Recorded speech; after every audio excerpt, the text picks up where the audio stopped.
Les enseignants, les professeurs contribuent à vous neutraliser. Ils vous retirent cette faim et cette rage de réussir qui est en vous. Ils vous rendent putain d'inoffensifs. Et certains pourraient dire, vous êtes vraiment dur avec vous-même. Eh bien, plus de gens devraient être durs avec eux-mêmes. Je pense que plus de gens devraient se mettre dans des positions où ils devront faire face à de l'adversité et des défis.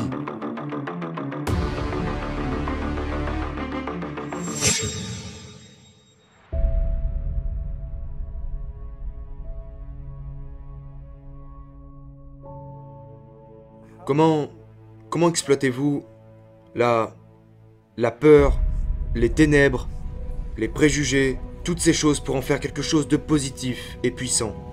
Vous devez embrasser cette noirceur, vous devez embrasser cette rage. Une chose qui a récemment fonctionné pour moi, un livre de Tim Grover, que j'ai lu il y a environ 1 an.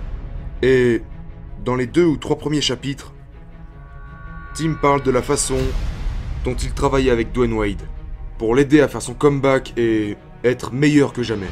Il lui a dit, si tu peux simplement monter sur ce terrain de basket et apporter 48 minutes de colère contrôlée à tes adversaires, tu es bon, tu gagneras. Et je me suis rendu compte que depuis une vingtaine d'années, j'ai apporté cette colère contrôlée à mon industrie. Mais c'est vraiment cette putain d'obscurité et cette colère qui me pousse à avancer. Comment tournez-vous cela en quelque chose de bénéfique? Eh bien, ce n'est pas à propos de contrôler sa colère. Sachant que quand j'avais toute cette colère et cette rage, et qu'à l'époque je canalisais tout ça dans les carjackings, les violations de domicile avec mes amis, être au volant d'une voiture volée et se faire attraper par la police, genre, le karma n'était pas en ma faveur, tu vois. Quand vous décidez de carjacker quelqu'un, et que vous découvrez le soir même que ce quelqu'un fait partie d'un gang, et qu'ils vont revenir pour les représailles, et puis un jour, vous vous faites tabasser devant votre propre petit ami, qui ne comprend rien à ce qui se passe. Tu réalises que c'est simplement la justice karmique. Et je devais donc prendre toute cette rage et l'utiliser pour le bien. Et je pensais à ce moment-là que si je l'utilisais pour le bien, des bonnes choses m'arriveront. Parce que je l'avais utilisé pour le mal et de mauvaises choses me sont arrivées. Je ne suis pas le couteau le plus tranchant du tiroir, mais je sais comment connecter les points. Et les points me disent que quand ça a mal tourné, de mauvaises choses arriveront. Et bon Dieu, je ferais mieux de commencer à faire de bonnes choses ou bien je vais mourir. Et donc, heureusement que la seule constante que j'avais dans ma vie était... Après ma dernière année en école secondaire, j'avais finalement décidé de comprendre comment perdre du poids, juste pour que je puisse ensuite inviter une fille à aller au bal. Du coup, je ne lui ai jamais demandé d'aller au bal. Et donc j'ai perdu du poids dans cette dernière année. Et cette implication m'a rapproché du fitness et des entraînements. Donc je prends cette obscurité, cette rage, cette colère, et je l'utilise pour faire le bien. Pourquoi pensez-vous que c'est si utile ? Je pense que c'est utile pour moi. Et je pense aussi que plus de gens devraient embrasser cette obscurité et cette rage. Parce que ça vous donne ce sentiment d'invincibilité. La vérité est que, quand vous grandissez, et que vous êtes un étranger comme je le suis dans ce pays, que vous grandissez dans le sectarisme et la haine, que vous êtes fauché et vous vous déplacez d'école en école, en étant sans cesse victime d'intimidation et de harcèlement. Ou alors, vous devenez un entrepreneur et vous essayez de créer votre entreprise. Transformez votre idée en un rêve et allez aider les gens. Vous allez rencontrer de l'adversité, des défis, des échecs et... Mais vous devez avoir une raison pour laquelle vous battre. Et la plupart des gens qui finissent par réussir ont une forte cause qu'ils défendent. Mais si cette cause est alimentée, en fait je vois la rage et l'obscurité comme un superchargeur. J'ai une cause et ce superchargeur est relié à ce moteur qui est alimenté par ma rage et mon côté sombre. Et donc, je pense que plus de gens devraient se mettre dans des positions où ils devront faire face à de l'adversité et des défis afin qu'ils puissent développer un certain sentiment de colère, d'obscurité et de rage. Je vais être très franc avec toi, mec. Quand j'avais entre 4 et 6 ans, j'étais systématiquement brutalisé par 2 garçons plus âgés que moi, en Arménie. Ce que mes parents ne savaient pas, c'est que quand nous avons quitté l'Arménie, ils pensaient nous amener à la liberté. En fait, ils m'ont sauvé de ce problème. Étant donné que j'ai grandi avec de la rancœur, eh bien chaque être humain représentait pour moi un ennemi, d'accord, à cause de ce qui m'est arrivé. Et j'étais tout le temps sur ma défensive. Donc, avec du recul, Steve Jobs disait « Quand vous regardez en arrière, tout prend forme ». Mais je réalise que toute cette colère et cette rage venaient du fait que je devais me protéger. mais dans cette capacité à se détacher. Tu sais, quand vous êtes agressé encore et encore, vous devez vous dissocier et disparaître mentalement. J'ai réalisé que j'avais développé un super pouvoir. Vous n'avez pas à aller vous faire agresser et abuser, mais vous pouvez relever un défi que vous n'avez jamais relevé auparavant. En 2010, j'étais une sorte de... J'étais stupide. Je ne faisais que soulever des poids, d'accord? Je ne touchais à rien d'autre. Pourquoi ne pas courir un marathon? Donc je me suis entraîné pendant 6 semaines et je suis allé courir un marathon. Et ce fut la chose la plus douloureuse que j'ai jamais faite. Mais j'ai réalisé que c'était plus que de la souffrance. Parce que plus je souffrais, plus ça me mettait dans cette envie de vouloir dominer. Donc c'est un super pouvoir. Donc je dois maintenant revenir en arrière et me lancer ces défis. L'escalade. J'avais peur du vide. Je me suis donc pris 6 semaines pour escalader ces grandes parois. J'ai aussi décidé de combattre un combattant professionnel de MMA. Je me suis entraîné pendant 6 semaines, on est monté sur le ring et il m'a botté le cul. Mais chaque fois que je l'ai fait, ça m'a donné le sentiment que je peux tout surmonter. Tout obstacle. Et si je peux surmonter ces peurs et me battre, surmonter la douleur des 42 km d'un marathon ou battre ce vertige, je peux sûrement monter une entreprise. Je peux certainement encaisser quelques critiques en ligne, n'est-ce pas? Mais pas assez de gens sont prêts à construire cette ténacité mentale et émotionnelle. Mais s'ils le font, ils vont persévérer. J'étais juste malade et fatigué d'être pauvre et bousculé et stressé à essayer de comprendre les choses et à trouver une échappatoire. Parce que quand la douleur est assez forte, vous commencez à agir. Et la douleur était assez forte.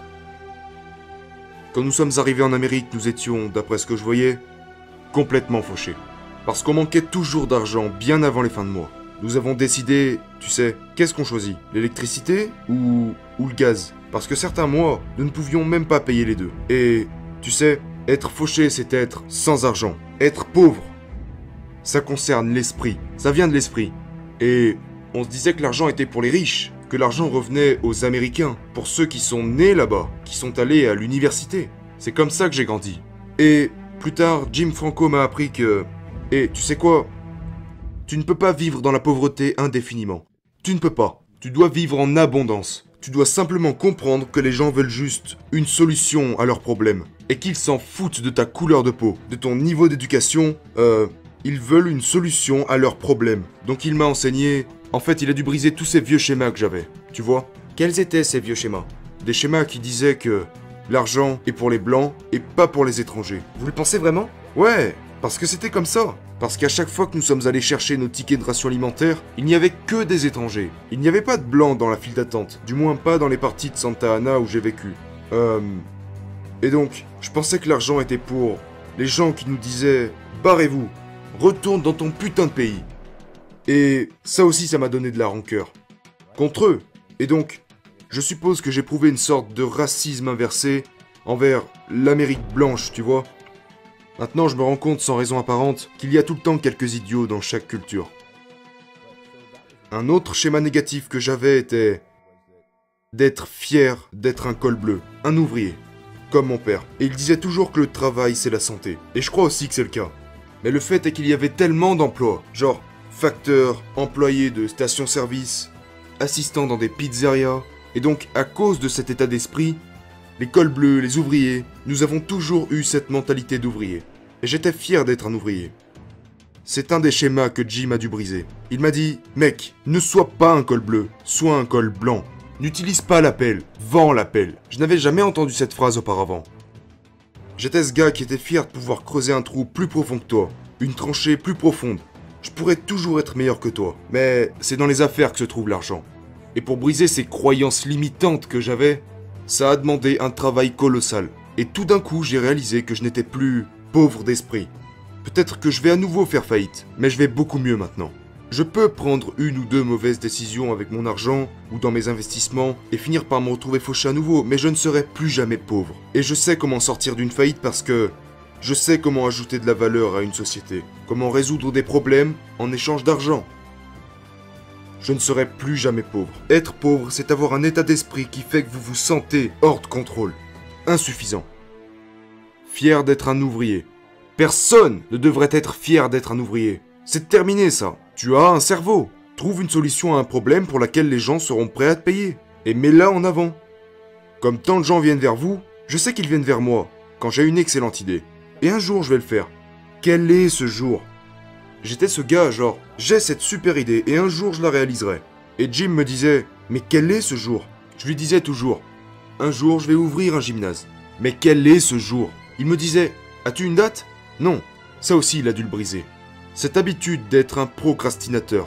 Donc maintenant, je devais établir une date. Oh, c'était effrayant. Parce que si je choisis une date, que va-t-il se passer si j'échoue? Et il m'a dit, fais en sorte de ne pas échouer. Fais ce qu'il faut pour être dans les temps. Et c'est fou d'avoir cet état d'esprit d'entrepreneur en vous-même quand vous aviez un état d'esprit pauvre. Une mentalité et des habitudes de pauvre. Une personne pauvre d'esprit dirait « Oh oh, quelqu'un d'autre a ouvert une salle de sport, pas loin de chez moi. À cause d'eux, je vais faire moins d'entrées alors, je ferais mieux de baisser mes prix. » Tu vois?